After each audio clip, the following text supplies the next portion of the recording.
இங்கே பாருங்க, கேரளாவில் கோட்டயம் டிஸ்ட்ரிக்டில் நீலிமங்கலம் அப்படின்னு ஒரு இடத்துல ஒரு ஆட்டோ ஸ்டாண்ட் இருக்குது. அந்த ஆட்டோ ஸ்டாண்டு பக்கத்தில் பார்த்தீங்கன்னா ஒரு ஆறும் பாயுது, மீனச்சில் ஆறு. இந்த ஆறுக்கு பக்கத்தில் பெரிய ஒரு மரம் இருக்குது.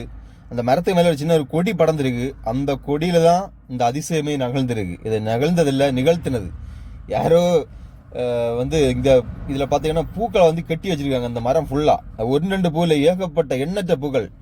யார் பார்த்தாலும் இதை ஒரிஜினல் பூன்னு தான் கிளந்து பார்த்தா தெரியும். நாங்களே அப்படி தான் இப்போ கிட்ட போய் பார்த்தா அது பிளாஸ்டிக் பூ, அந்த இது கிளாத்தால் ஆன பூ, செஞ்ச பூவை வாங்கி மரத்தில் ஃபுல்லாக கட்டி வச்சிருக்காங்க.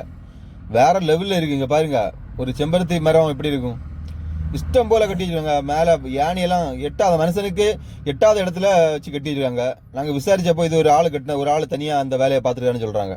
இங்கே பாருங்க, கீழே எல்லாம் பூ அப்படி உதிர்ந்து கிடக்கிற மாதிரிலாம் ஒரு ஒரு இது பண்ணி எல்லாமே பிளாஸ்டிக் பூ.